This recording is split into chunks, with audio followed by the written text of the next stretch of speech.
My name is Clas Svahn and I am International Director for UFO Sweden. And I've been Chairman for UFO Sweden for 23 years before that. And I started with UFOs in the 1970s as a researcher in 1974. And since then I spent at least a couple of hours every day meeting people, investigating cases. UFO Sweden, which I will start to give a short presentation of, is one of the three things I will speak about. The second one is our archives for UFO research, or archives for the unexplained, that is now renamed to, and the ghost rockets. I should say that Finland and Sweden shares three UFO events together. The first one is the 1930s ghost flyers, and the second one is the 1946 ghost rockets, and we have the 1970s little man observations in the north of Finland and north of Sweden. And the ghost rockets I will tell you a little more about at the end of this presentation. UFO Sweden was formed in 1970, and our aim and our goal is to investigate UFO reports in Sweden. Just the other week we interviewed 330 persons in an area south of Stockholm. Just knocked their doors and tried to find out how many had seen or experienced unusual or unknown phenomena. We have done this before, for 3 times before. So altogether we have interviewed 1,700 Swedes in this way. And it turns out that 1 in 10 had an experience of something that they could not explain. They've seen something in the sky or something on the ground. So 1 in 10. I should say it would be the same in Finland. Since 1977 we are giving field trainee courses every year, training 30 or 40 people to be UFO investigators. We have had people from Finland, Norway, Denmark and other countries attending those courses. We will have one in October this year. This is Mr. Kai Hane, who is a former police investigator, trying to learn out how to interview people. It's a very, very important thing. We also publish our magazine, UFO Aktuelt, together with UFO Norway. They are printed upside down. They may think that we are, but they are wrong, of course. This is a very good cooperation. It saves a lot of money. We can read our languages, and it increases our readership. It's published in 1,400 copies 4 times a year.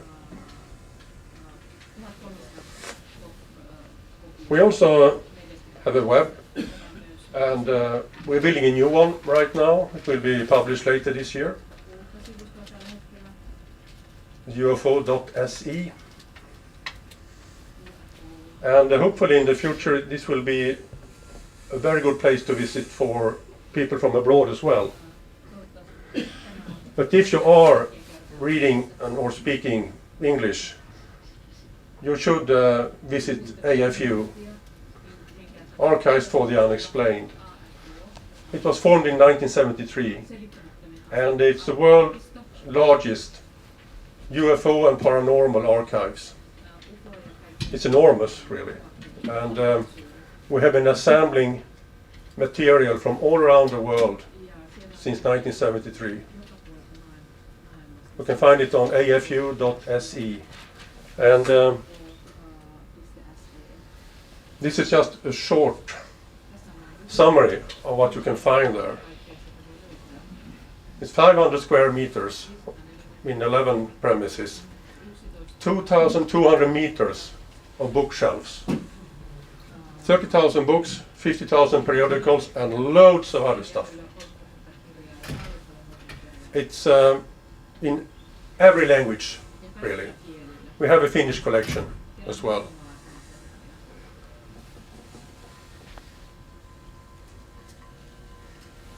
During a normal week, 26 persons are working at AFU.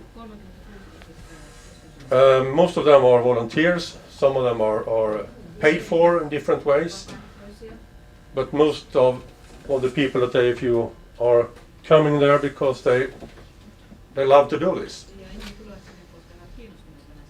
We have 8 board members, and you'll see the other figures here. To run these archives, we are having sponsors. We have 50 sponsors putting money into the system every month. And that pays for the rent. But everything else, we must collect money to make things running.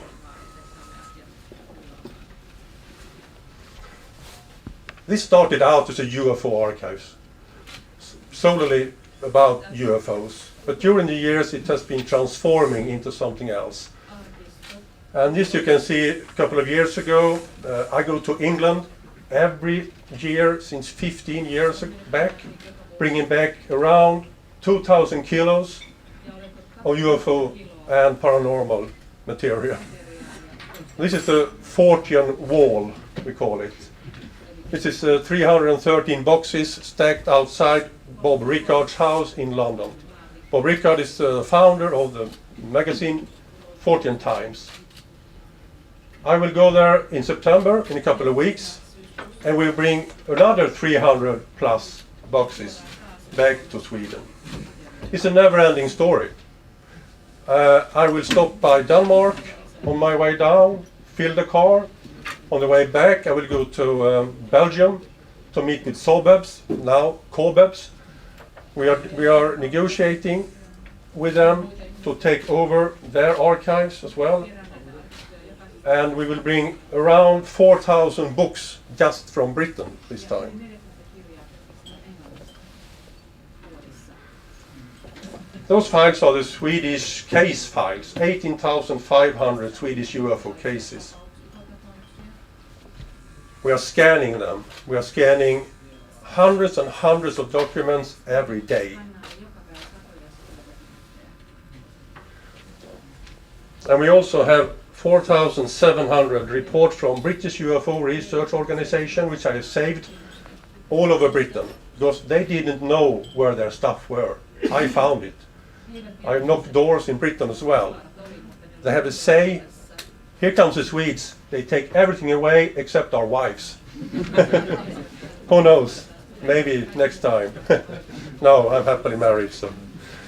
We also have saved Lord Clancarty, Brinsley Port Trench Archive, 7,700 files, UFO reports. We have lots of material from America, Germany, France, Austria. I think we have around 50,000 UFO cases in the archives right now. And we are building a web around this, trying to get this accessible for all of you. We have a small file of Russian reports, 1,100 original reports. I went to Moscow in 1993, collected them. A guy came down from the north of the Soviet Union at that time, Russia, and he had a full suitcase with the reports and gave to us. We also copied a lot of the KGB material, which we could borrow. I will just give you a short glimpse here, what it looks like. in one of the 11 premises we do have. This is not an archive premises, this is a working place. We have a couple of them, the people are sitting doing their job. Near this locality we also have premises with only Spanish material. A couple of thousand books and many thousand UFO files that we got from a Spanish organization that went defunct now a couple of years ago. And they had been active for 50 years. When they folded, they contacted AFU and asked us, do you want to have it?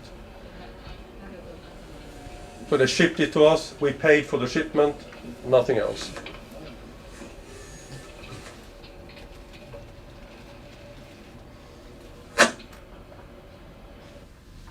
I'll give you a short glimpse of one of the libraries. We have two libraries. This is our head librarian, Birgit Kollberg, who did work at the Norrköping Public Library, but went into pension, came to us and asked, could I work for you instead? For free, of course. So she sits there 2-3 hours every day, cataloging books. As you can see, we have everything and anything that concerns the topic. Even the most far-fetched, the most scientific. Because we don't do this for ourselves, we do this for the future, for researchers, for the ufologists, for everyone who wants to know what this is all about. We have researchers, a professor from Penn State University sitting here this summer, a couple of weeks, working, writing a thesis.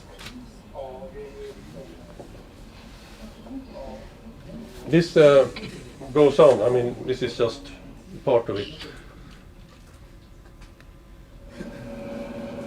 We also have a locality with mostly paperwork from all the Swedish UFO groups that ever existed. As soon as we read about somebody passing away, I call his relatives, trying to stop them from putting his or her work in the waste, which happens.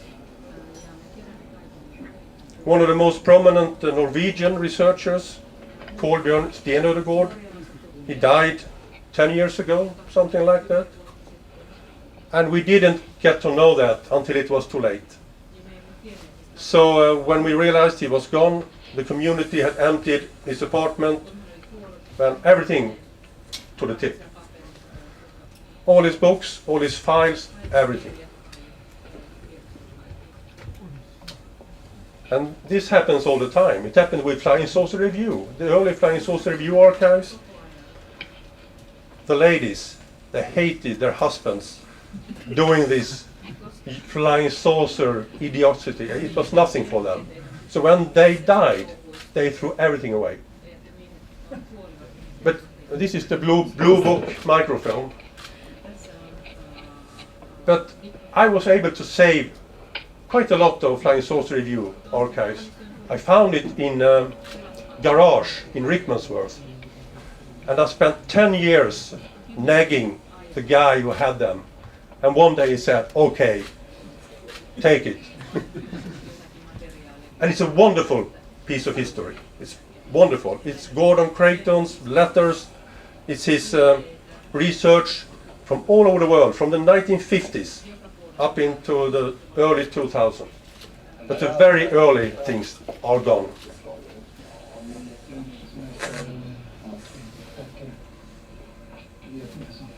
Here we have the 50,000 magazines stacked. And what we have duplicates of, we are selling. You can buy it from our webplace, afu.se.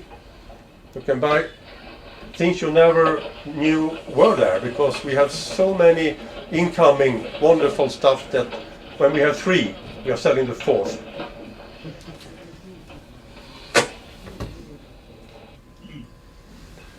Well, that said, we are working together with the Swedish military. We don't see them as adversaries. We see them as a potential way to get knowledge. Sandra Lindström, was the head of the UFO desk in 2006, and this is what she says about UFO Sweden and AFU, that she couldn't perform her job without us. Of course they are not telling us everything. They shouldn't. They are the military. But we have channels into the military so we can get the knowledge we want. We can see radar returns in real time if we want to do that.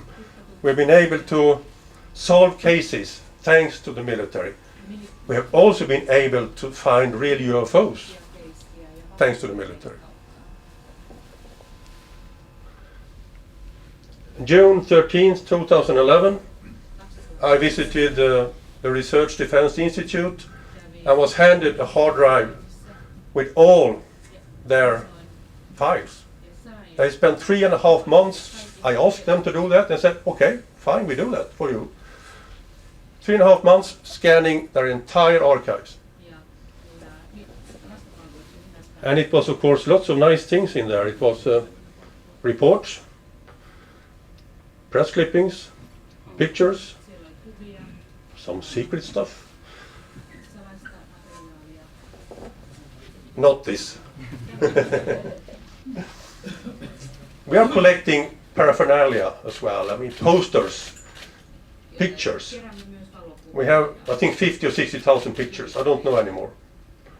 I'm negotiating, or rather, I have a promise from Busty Taylor, you know, the guy who took pictures from the air of the crop circles in the 90s. I flew with him in the 90s, and now we will bring back his entire crop circle picture archives to Sweden to scan it. We have lots of old 1950s material. This is George Adamski, of course. We have pictures you have never seen. This is a first generation George Adamski picture.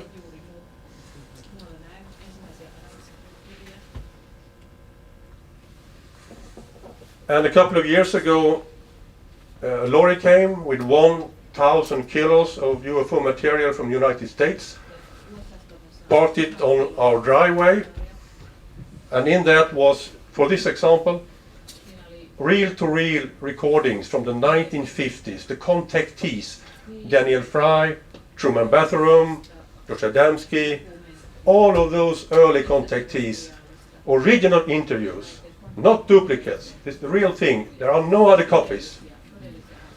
We have digitized those, and some of them were not, we were not able to save them. They were too badly stored, but 98% we could save. Okay, ghost rockets. This is to me the most enigmatic UFO phenomenon that I know of.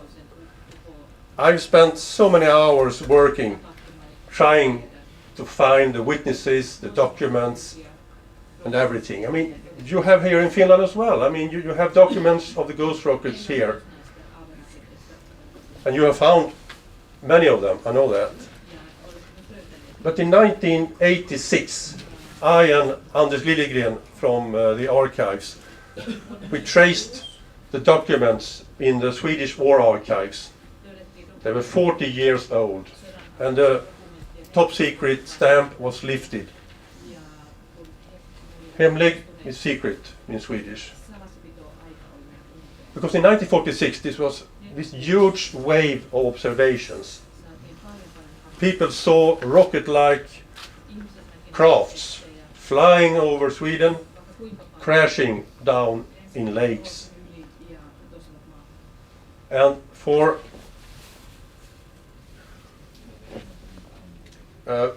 these are the 4 dossiers with the secret stuff. Reports regarding space projectiles, they call it here. The military's name, rymdprojektiler. Yeah, avaruusprojektiler. That's right. That's the one. In 1946, it started in May, really. The military wasn't really, they were taken aback. Because people all around Sweden started to report things in the sky. Many of those in April and May were just lights in the sky, and most probably meteors and other stuff. But in the end of May, it started to pour in reports of bona fide objects, really. Things you could knock on. So the military started a secret group, all men, not the woman inside here, under the Colonel Bengt Jakobsson. He doesn't look that happy. They called him Sour Jacob, and he really looks that way. But this group was very, it was very hand-picked. People from the physicians, astronomers, psychologists, newspapermen, aircraft experts. Some of you may have noticed this man down here. That is Henry Kjellson. He wrote several books about, long before Erik von Däniken, about technique in the ancient times. He was a very skilled technician himself. He had constructed aircraft since the 1920s. He was very skeptical about flying saucers. He was on Swedish radio many times, debunking them. But the ghost rockets, he didn't understand them. He really tried to do that. But he never found a good explanation for it. They spent 6 months working, trying to find the answer for the ghost rockets. 1,100 reports around that poured into the Swedish military for 6 months. The only picture from this time was taken in July 1946. And this is Erik Reuterswärd and his wife. And I met with Erik and Åsa before they passed away. And this picture was just taken by chance. And it's not a ghost rocket. It's a daylight meteor. It was seen all over Sweden. Half of Sweden could see it. But that meant so much because this picture was published all over the world. And people realized something was happening. So this triggered the Swedes to look skywards. What I will spend some minutes with here is one day, one single day, July 19th, 1946. Because in 4 hours, 4 different objects crashed into lakes around Sweden. We will start here. It's not a crash here, it's an object flying over. But then we will go to Kattisträsket, Kulmjärv, Fastarajärvi and Marmen. I mean, at that time people didn't have any cell phones, this was not broadcasted on the radio. They did see it, but they didn't know about the other person seeing it as well. They were independent observers seeing this. I met them all. Everything I speak about, I have first-hand knowledge of. I've been there, I've met them, I'm investigating. This is Kjell Danielsson. He was taking a break around 11 o'clock. Down here, his father and him and his brothers were working out in the field. It was a fantastic day, as it was over most of Sweden. Sunny, very, very warm. And he took a short break, glancing around the heavens, suddenly seeing an object coming from here, from the south. It looks like this.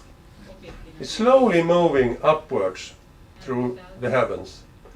And it's right over them. They can see it's revolving around its own axis. The sun is reflecting on its surface. When it's straight over them, they ask their father to ask another man who drives the harvester to turn off the harvester so they could hear if there was any sound from this object. But his father, of course, thought that they were just lazy and wanted an extra break. So he didn't go through with that. So we don't know really if this object was with sound or if it was soundless. At 11:30, they loses it at the northern horizon. It vanished there.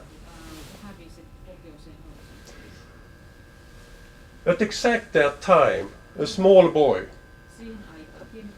is sitting angling for fish in a small lake, maybe 150 kilometers from there.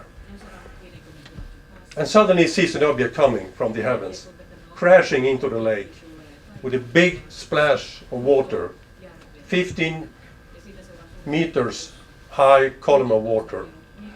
And he got terrified. He throws his equipment and runs up to his dad, screaming, "The devil is in the lake." He thought it was the devil who had crashed into the lake. And his father goes with him down to the lake and he sees only ripples on the water. But he describes it to me, it was the sound of a jet airplane crashing down into the lake. 11:45, 15 minutes later, another lake, 100 kilometers away. All of the villagers in this small village are out working in the fields when they suddenly hear a sound from the heavens and looks up. Many of them sees an object coming with terrific speed, small wings on its side, diving into the lake. Column of water and an explosion, another column of water. And the windows are rattling and the dogs and the cats are running away. It's like somebody have detonated a real heavy bomb. Knut Lindbäck takes a boat and he tries to find the object, the impact site. And when he reaches the point of impact, it's a very shallow lake. It's just 1.5 meters.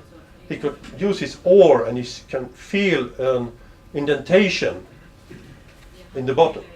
And he can see that sea lilies are cut off, stones are thrown up on the shore, and that something had really crashed.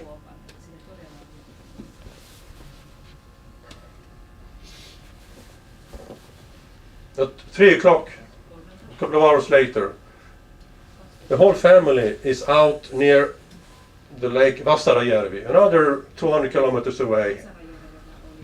I hear the sound, I see an object coming, crashing here somewhere, traveling underneath the surface, exploding with a splash, 10 or 15 meters water column as well. And the last one, the lake Marmen, 3:40. The family is out in the sun, taking it easy, sunbathing. They hear a terrific sound from the heavens. See an object coming, crashing in the lake, traveling over and under the surface, like skipping, exploding with 20 meters water column, and the water turns black. So in just a couple of hours we have 4 different objects crashing into lakes with several independent witnesses seeing this, hearing this.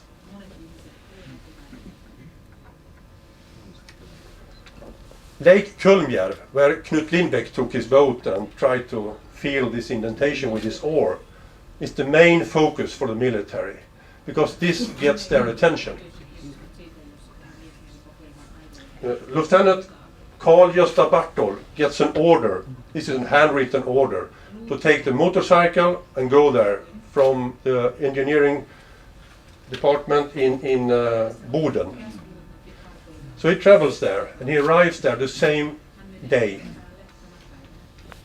And together with him from Stockholm, experts in radioactivity and atomic power are sent there.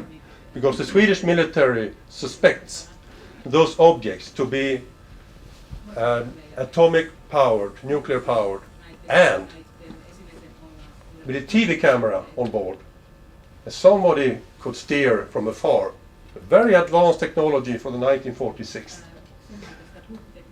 Sweden experienced quite a lot of V-bombs coming down, some on the land and some in the water floating ashore during the war. In one case, one crash caused 2,200 kilos of debris. So the military thought that this should be something that we can find. There must be debris. So this is actual pictures taken by Karl-Gösta Bartol in July 1946. They started building a raft. No nails. It was only made of wood and rope, not to disturb the equipment they were going to mount on it, because they were trying to find this metallic object.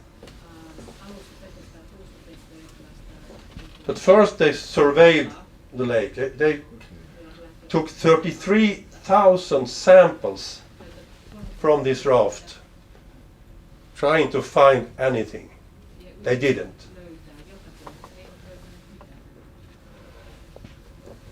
After a while they got better equipment, and here is Karl-Gösta Bartol sitting with his mining equipment that could trace metallic objects.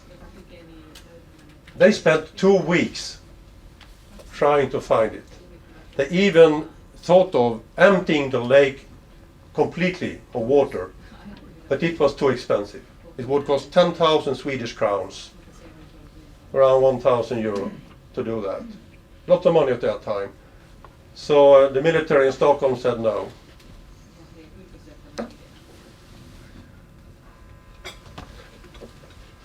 Those ghost rockets over Sweden and Finland and Norway. Okay. Were also screened by the British military. I didn't think the Swedes were very good at it. This is a secret letter where they deem the methods extremely slow and unproductive, and recovery operations uninspired, and radar reports highly inaccurate. They were not impressed at all. And all they found in the lake was this gas canister. That was everything. We shall listen to Karl-Gösta Bartol in an interview I made with him in 1984. It's very short, just a minute or so. Skulle ni också försöka gömma undan det för civilbefolkningen på något sätt? Det sades inte, men det ansåg jag var självklart att man skulle göra.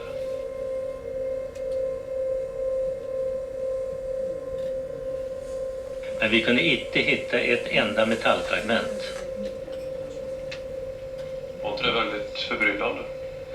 Jo, vi förstod inte hur det kunde undgå att finnas.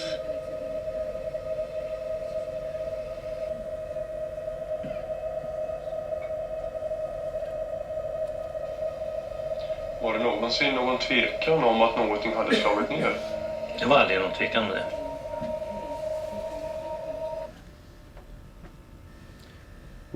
No, nothing was found, but they really thought there was something there.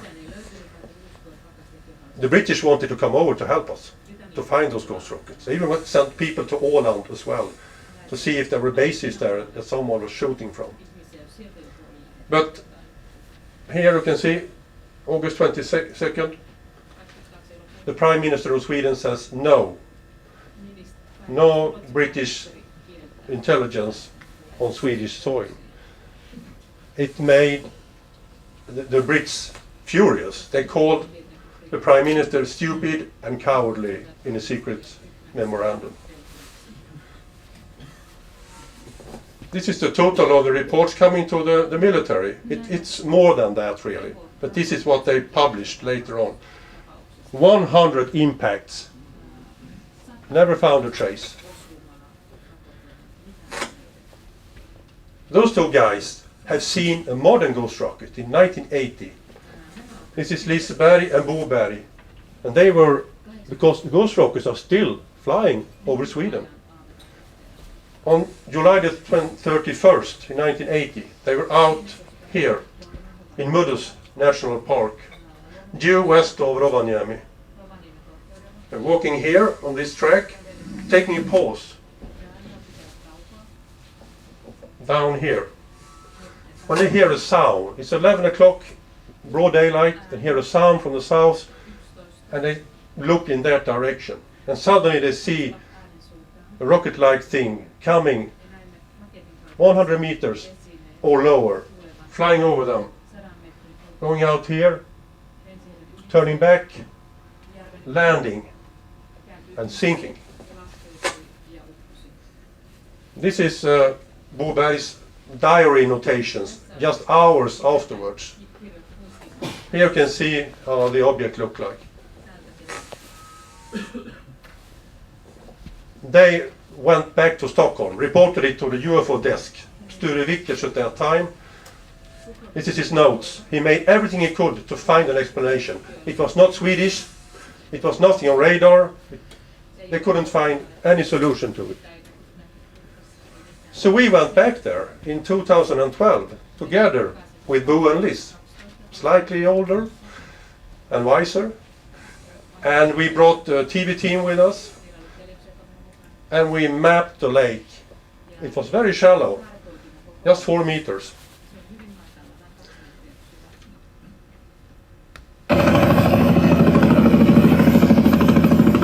It's a very remote area. You have to carry or fly equipment into this area.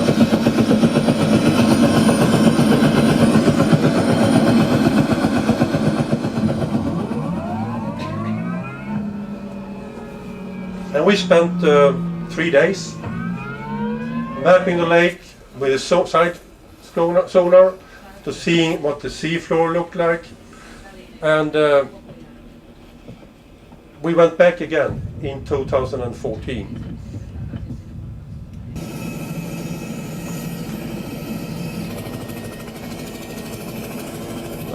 I will jump this so we can wrap this up. This is what it looks like when you are going over the seafloor with this sonar. We saw some interesting formations here that we thought may have been, well, an object. But when our divers went down, 2 policemen from Kiruna, when they went down, they found out that it was 4 meters of mud. So whatever had landed and sank also went through the mud. So we couldn't find anything in 2012. You can follow us on Ghost Rockets on Facebook. We did also a broadcast from the lake every day, TV. It was very nice. Not always very nice. We broadcast it on Facebook at that time. And the second time we went back in 2014, in September, we had an expert on radar equipment with us, and we looked through the mud. So this is the seafloor, and this is, well, the mud ends here. And we found just a couple of returns that were of real objects. This is the most interesting. So what we will do now is go back this winter and drive on ice with another equipment to get a 3D perspective of this object. This you can see on November the 26th, Swedish television. I think even Yle has bought this film. It's a documentary. They have followed us for 4.5 years. They have filmed 150 hours of film. It will be 58 minutes on TV. It's been around on Swedish movies this year, creating very, very many interesting meetings, and yeah, it's been a fantastic journey this far. But this is the lake, and out here, somewhere here, the object probably is still I know that the military sent a helicopter there in 1980. And by chance, I gave a lecture in Sweden in November. And I didn't talk about this lake, Lake Namajaure. I talked about the ghost rockets, but not this lake. And after the lecture, a man came toward me and said, "Have you heard about an object landing and sinking in Lake Namajaure?" "Yeah, I have," I said. "I was there. I was in the military. I was there searching for it in a helicopter." "Wow, yeah. Did you find anything?" "No, we didn't find anything." "Do you think it was Swedish?" "Absolutely not," he said. So who knows what it is? It may be the cornerstone that will give us the answer for the ghost rocket mystery. Or maybe not. Maybe we will not find anything. Maybe it's a reindeer or an elk lying there, 2 meters down in the mud. We don't know, but it's solid. And it's exactly where it should be. So we'll see. Keep yourself posted and updated on our Facebook. You can follow us there. Okay, doke. Perfect time. You have 10 minutes for discussion. Yeah, that was what I was given, so. Tapani? I don't know if you know that also in Finland we have a new book about ghost rockets. Atso Haapanen has written it. I've heard about You it. know? Yes. Yeah. And I wish I could read it. Yeah, yeah. But I know that you are interested in any kind of UFO books. Absolutely. Yeah. I can send it to you if you don't have it. I would love that. Would love that. And I can tell that we have many lakes in Finland where people have seen some kind of rockets have gone. For instance, near Oulu, I know the man who was a young boy.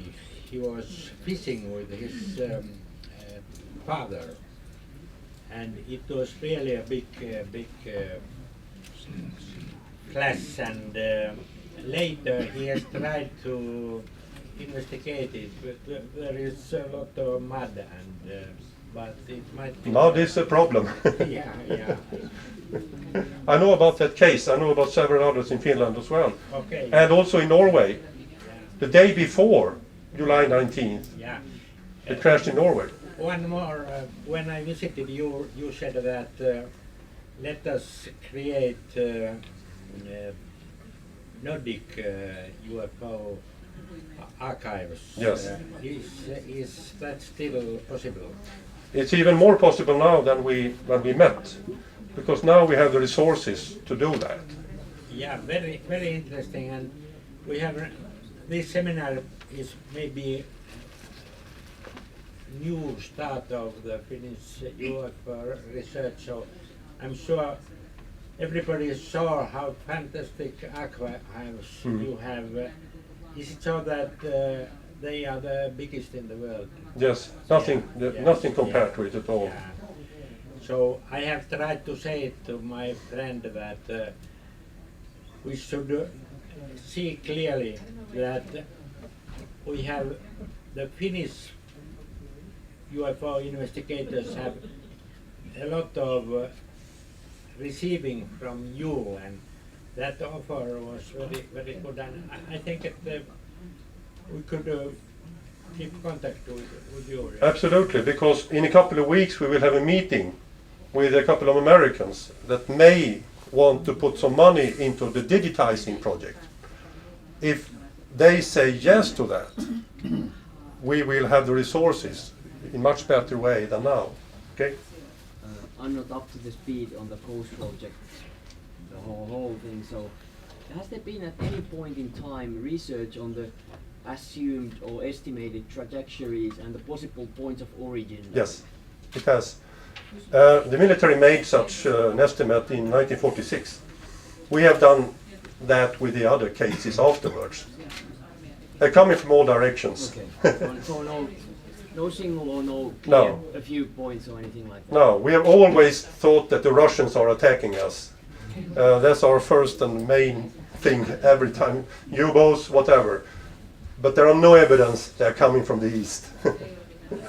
Yeah, Now, if you don't find anything at the bottom of the lake, yeah. do you think that for sure they were physical and real?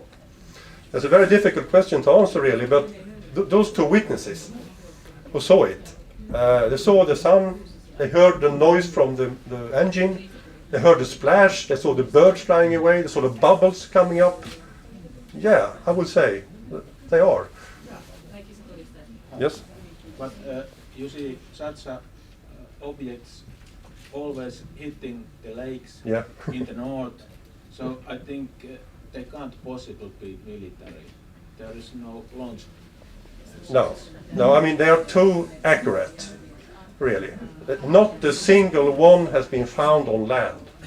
Every one crashed into lakes, which is strange. It's far in the north also. Well, far in the north, but some are a little further south as well. Not in the very south, but nowadays you can find crashes in the south of Sweden as well, from the 1990s, for example. So what's your pet theory or hypothesis? It's like UFO scooping for water or what? I mean, if I should send something and crash that into water, I should put something there. A beacon, something to listen with, or whatever. I don't know. I have no idea. I have spent 40 years trying to find out, but I haven't the answer yet. Yes, please. First then. Okay, you mentioned that some colleagues from the USA will be joining your project and putting some money on it. Do you think there is any chance that it might get commercial, so that you can only buy the material out of your archive? We don't want to get commercial. We are a little commercial, selling stuff that we have duplicates of. But if we are cooperating with a group, they will have access to the archive. That's the thing. But we must of course get this running. We must have money in some way. But we don't want to be commercial. No. We are building a ghost rocket site, which will be up and running in November, where every single ghost rocket report scanned and translated into English will be available free to you as well. Okay? I recently read your book, UFO spökraketer and so on. Thank you. In Swedish, of course. Yeah. But I wonder, why are you so much more efficient than we in Finland, because you have so many cases compared with ours here in Finland. How is that possible? And even so with these rockets, ghost rockets, you have many more cases than we have here. Well, I spend 2 to 3 hours every day, except Christmas Eve maybe, working with this. And I try to get my people around me to work hard with this. That may be the answer. We have these field trainee courses. We are educating people to do this research. I have so many good cases I could tell you, but I don't have the time to do that. But invite me again and I can tell you about some very interesting Swedish cases, not ghost rockets, but other strange things really. I think you can do the same as we. You can do that. If you want to be a research organization, you can be that. And as Tapani says, this may be the start of something new. I really hope so. So out in the field, dig where you stand. Yeah. Spring 1946 makes you think about the Second World War, and also the same year when the flying disc started to appear in the USA. So did you research any connection to the Second World War sightings and technology that was developed in Nazi Germany? Absolutely, we have looked very much into that. The technology that was captured by the Russians from Nazi Germany were moved into Russia at that time. They were not shooting anything at that time, really. Please sit down, it's right now. They didn't have the technology to do that. It wasn't known technology at that time, at least. So it is strange. To me it's very strange. It's very physical, very military in a way. But still it was right after the war. Yeah. There has to be a connection to the war. Has to. I'm not sure if it has to be that, but it may be that. Yeah, you may be right. It doesn't give us an answer though. But they didn't really look like the V-bombs. In a way they did, but they didn't behave like the V-bombs.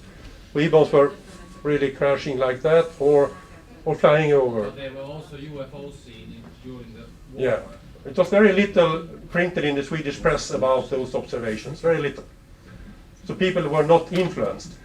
There were not any single article in 1946 mentioning aliens or something like that. Not a single article. Everyone speculated in other things. Yeah, We sorry. have time for one more short question. Maybe one short answer. A long answer. Yeah. He won't fall for that. May I say, Yeah.